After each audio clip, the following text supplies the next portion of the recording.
que maintes et maintes fois vous avez entendu, je crois que c'est peut-être le message le plus prêché par les étudiants. Mais je vais vous le donner comme mon Dieu me l'a donné. C'est ça le plus important. Dans l'évangile de Luc, 18, le verset 35, je fais la lecture pour vous. Comme Jésus s'approchait de Jéricho, un aveugle était assis au bord du chemin et mendiait. Entendant la foule passer, il demanda ce que c'était. On lui dit, c'est Jésus de Nazareth qui passe. Il cria, fils de David, aie pitié de moi. Ceux qui marchaient devant lui le reprenaient pour le faire taire. Il cria beaucoup plus fort, fils de David, aie pitié de moi. Jésus s'étant arrêté, ordonna qu'on lui amène. Et quand il fut approché, il lui demanda, que veux-tu que je te fasse? Et là, quand il dit, que veux-tu que je te fasse, dans la Bible, il y a un point d'interrogation. Il faut qu'on se pose la question. Peut-être, qu'est-ce que tu veux qu'il te fasse pour toi, ce soir, le Seigneur? Il lui répondit, Seigneur, que je puisse retrouver la vue. Jésus lui dit, retrouve la vue, ta foi t'a sauvé. À l'instant, il retrouva la vue et suiva Jésus en glorifiant Dieu. Tout le peuple, voyant ça, louait Dieu. Amen. Écoutez, j'aimerais vous partager ce texte de la parole de Dieu. Il s'agit d'un homme dans la parole de Dieu qui est aveugle, qui est mendiant. Il s'appelle Bartimée. La Bible parle de lui, elle parle de son père, le fils de Timée. C'était un homme connu, c'était des gens normaux, c'était des gens bien. Et puis dans la vie, il a dégradé. Il n'était pas comme ça, Bartimée, avant. Il n'était pas aveugle. C'était un homme comme vous et moi. Il avait un bon petit foyer. Tout allait bien. Et d'un seul coup, tout a changé. Il avait entendu parler de Dieu, mais le Dieu de ses pères. Il ne connaissait pas Jésus. Et dans sa vie, ça a tellement dégradé, parce que c'est ça aujourd'hui le monde, ce qu'il nous donne. On dégrade. Il est tombé aveugle. Il est tombé un petit peu dans la misère. Il était mendiant. Sa vie, il était obligé d'être conduit par les autres. Il travaillait un petit peu pour les autres parce qu'il fallait qu'il partage les petites pièces qu'il touchait pour les autres, parce qu'il l'emmenait dans des endroits, il le plaçait à un endroit bien spécifique où que les gens passaient. Et il faisait la mendicité. Toute sa vie avait basculé. Et ça arrive bien souvent à des gens que la vie bascule des fois. On s'y attend pas, le tout à coup arrive. Mais il était malheureux, Bartimée. Parce qu'il se rappelait toujours de sa vie d'avant. Il se rappelait comme il était. Vous savez, aujourd'hui, malheureusement, on voit ça. On a connu. Beaucoup de gens ont connu des gens qui étaient tout à fait bien. Et après, c'était la descente aux enfers à cause soit de la drogue, soit de l'alcool. C'était un désastre. Et puis cet homme est là, Bartimée, et puis il est assis sur le chemin, il est malheureux. Un peu comme toi ce soir. C'est caché, personne ne le sait, mais tu souffres. Et lui, il souffrait, il ne disait rien à personne. Il avait entendu parler de Jésus. Parce que pour faire ce qu'il a fait, il fallait qu'il avait entendu parler de lui. Et si tu es là ce soir, c'est parce que tu as entendu parler de Jésus. Ou sinon, tu ne serais pas là. Tu le connais peut-être à ta façon. Lui, il avait entendu parler de tout ce qu'il avait fait. Et passé un moment, il va y avoir un tumulte. Jésus va rentrer dans Jéricho avec plusieurs personnes, des centaines et des centaines de personnes. Laissez-moi vous dire que tous les gens qui entouraient Jésus, ils étaient aveugles. Ah, ils voyaient clair. Mais ils l'entouraient à lui, mais ils étaient aveugles.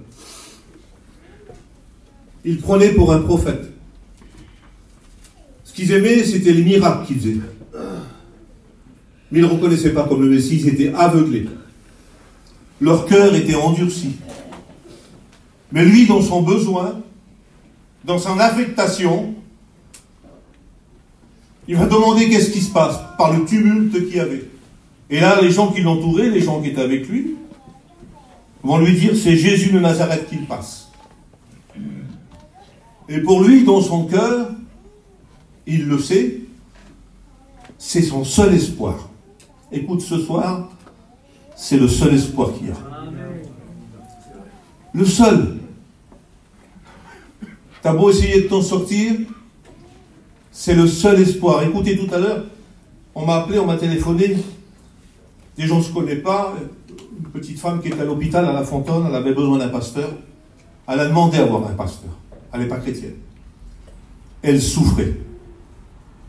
J'y suis allé avant juste la réunion, là. Puis j'ai frappé à la porte.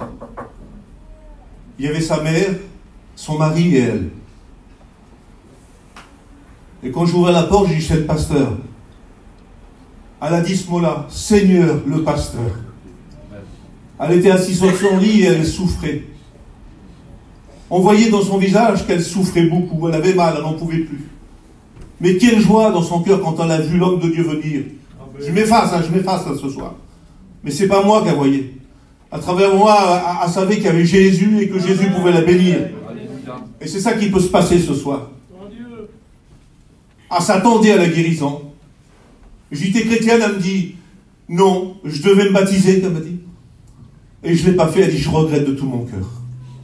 Elle dit, dès que je sors de l'hôpital, je viens en réunion chez vous.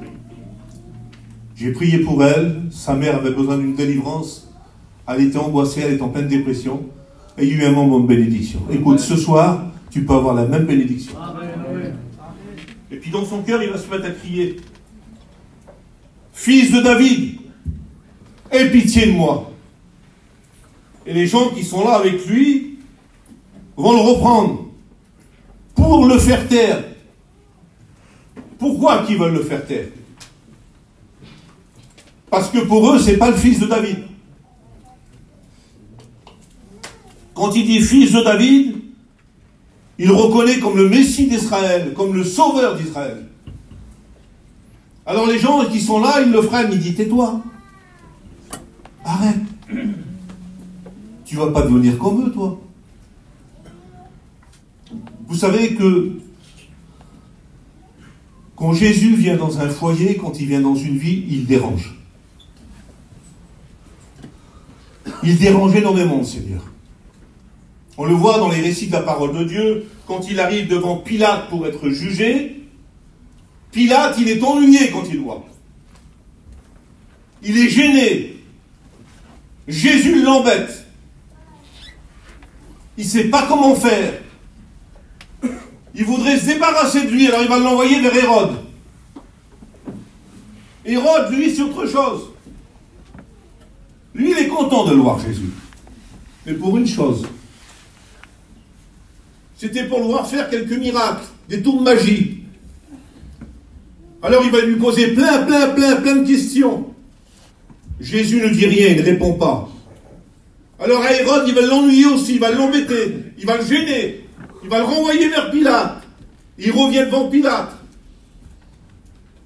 Combien de fois qu'il est venu devant toi, le Seigneur? Combien de fois il t'a fait des expériences avec, et aujourd'hui tu es toujours assis sur une chaise et tu n'y appartiens pas encore?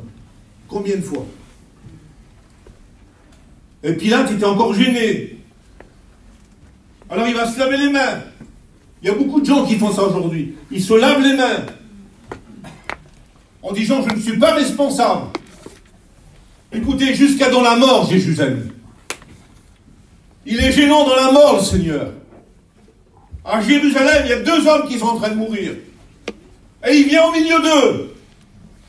Un à sa droite, un à sa gauche. Avec le même châtiment qu'eux. Ils sont en train de mourir. Eux, ils sont en train de mourir. Mais il les gêne. Même dans la mort, ils gênent le Seigneur. Ils vont l'insulter. Ils vont le calomnier. Pourtant, il a le même châtiment qu'eux. Bien souvent, on va avoir des gens qui sont au chevet de la mort pour leur apporter Jésus. Et ils refusent. Jésus aura tout mis en œuvre pour pouvoir parler aux gens, même dans la mort. Mais il a dans son cœur. C'est pour ça que c'est beau l'évangile. Dans son cœur, il va lui dire ceci. Souviens-toi de moi quand tu viendras dans ton règne. Là, il reconnaît comme le Messie, comme le Sauveur. Il lui a dit aujourd'hui même, tu seras avec moi dans le paradis. Et pas l'autre, il n'a rien dit, il l'a laissé dans son péché. C'est pour ça qu'on peut être tout près de Jésus, on peut être dans les réunions et être perdu ce soir. Tu as besoin de faire ces expériences. Mais c'est quoi l'expérience? Crie à Jésus. Tous les gens qui étaient avec lui le suivaient, mais personne criait, personne lui demandait quelque chose. Mais cet homme, il s'est fallu pendant des millions de personnes qui étaient là, qu'un seul cri. Et en plus, il est aveugle. Écoutez, dans le livre des Corinthiens 2, 3, verset 16, il est écrit ceci. Quelqu'un qui se tourne vers Dieu, le voile tombe. Et il voit clair. C'est important ça ce soir. Tu as besoin de voir clair ce soir. Tu as besoin de retrouver la vue. Jusqu'à maintenant, le monde t'a aveuglé, mais tu as besoin de trouver la vue ce soir. Tu crois voir, mais tu ne vois pas. Tu ne vois pas resplendir l'évangile de grâce. Ce qu'elle a fait aujourd'hui, à travers les témoignages. Vous avez écouté les témoignages? Il n'y a que Jésus qui peut faire cela. Amen. Alors il va se mettre à crier beaucoup plus fort, il ne s'occupe pas des autres. Ce n'est pas les autres qui ont le problème, c'est lui. Et lui, dans son cœur, il sait que la solution, elle est là. Alors il va crier encore plus fort, Fils de David, aie pitié de moi. Jésus ne s'arrête pas la première fois. Tu as peut-être demandé des choses au Seigneur, il ne t'a pas encore répondu. Parce que tu ne l'as pas dit avec ça. Si tu parles avec ça ce soir, là, dans la situation que tu es en ce moment, si tu parles avec ton cœur, il va répondre. Amen. C'est obligatoire qu'il réponde. Et là, Jésus va s'arrêter. Il s'arrête parce qu'il crie. Écoutez, c'est simple. Il va ordonner.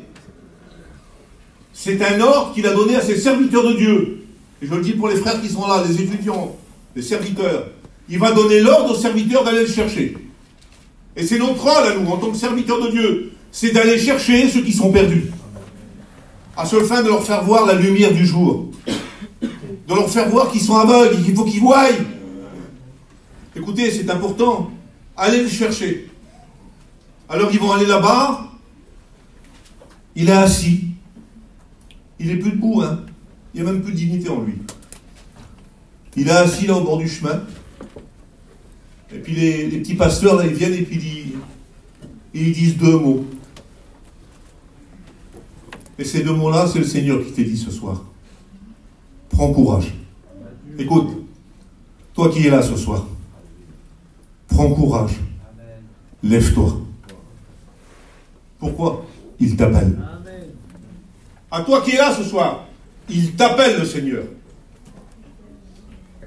Tu es peut-être rentré dans la réunion et tu dis, mais pourquoi aux autres il répond, on ne me répond pas parce que tu ne cries pas avec ton cœur. Crie avec ton cœur ce soir, il va répondre. Sois vrai, sois sincère, fais pas un marché avec lui. On ne fait pas de marché avec le Seigneur. Mais si tu es repentant et tu dis, Seigneur, j'ai besoin de toi, alors il vient. Amen. C'est important, hein. Alors il va se lever, mais il va faire quelque chose, Bartimée. Personne ne lui a demandé de faire ça. Il va se lever d'un banc. Il va jeter son manteau, dit la Bible. Ah, c'est pas rien son manteau là. Il a toutes ses affaires dedans. Il a toute sa vie. Il a tout ce que le monde lui a donné. Dans son manteau. Mais quand Jésus l'appelle, il n'en veut plus du manteau. On remarquait au temps de, si vous voulez, de Jérusalem, quand les aveugles étaient aveugles et qu'ils marchaient, c'est un peu comme les lépreux, ils sont une petite... mais les aveugles, ils avaient un manteau spécial, on savait que c'était un aveugle. Comme aujourd'hui, on a une canne blanche. Et en plus, il n'avait rien, puis il avait froid, ça le réchauffait. Mais dans ce manteau, là, il y avait des grandes poches. Je mets ça au bout du jour aujourd'hui pour que vous puissiez comprendre. Excusez-moi des mots que je vais dire, mais aujourd'hui on passe plus de pommade. Dans ses poches, il y avait de la drogue.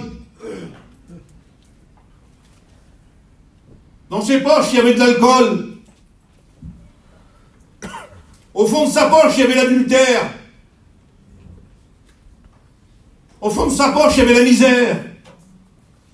Il va se débarrasser de tout ça, parce que Jésus l'a appelé. Et quand il va arriver devant le Seigneur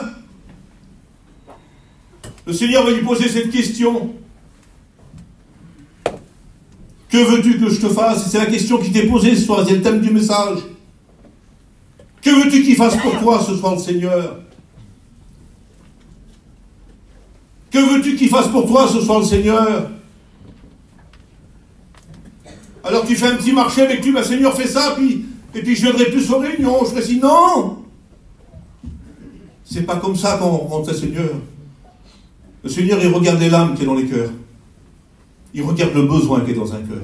Et Bartimée avait un besoin. Ah, c'est sûr qu'il fallait qu'il voie, parce qu'avant il voyait, c'était un homme normal. Mais ce qui s'est créé dans son cœur, c'est la foi.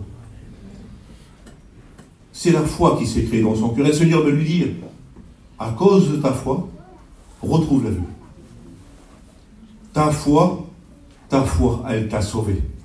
Amen. Écoute, ce soir, si tu as la foi, tu peux être sauvé. Amen.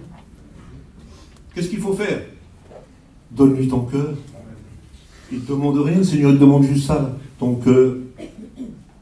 Garde tout. Écoute ce que je te dis ce soir. Et je m'engage, je vais loin. Garde ton manteau.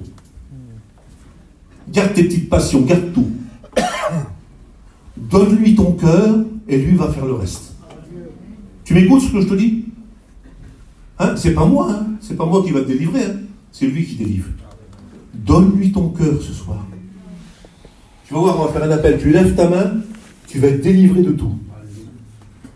Parce que lui, il fait toutes choses belles en son temps. Ce qu'il demande, c'est ton cœur. C'est pas ton porte-monnaie, c'est pas ton manteau, c'est rien de tout ça. Donne-lui ton cœur ce soir. Écoute, le thème du message, c'est le thème du message. Tous les gens qui l'entouraient, qui descendaient de Jéricho et qui étaient avec Jésus, ils étaient aveugles. Parce qu'ils ne le reconnaissaient pas comme le Messie. Ah, ils voyaient, c'est sûr, mais ils étaient aveugles spirituellement. Et spirituellement, aujourd'hui, le diable a jeté un voile sur les gens pour les aveugler de la splendeur de l'évangile. Écoute, que ce voile tombe ce soir au nom de Jésus. Que le voile que Satan a mis, qu'il puisse tomber au nom de Jésus-Christ. Et que tu puisses retrouver la vue ce soir. Veux-tu retrouver la vue? Alors on va courber les fronts. Amen.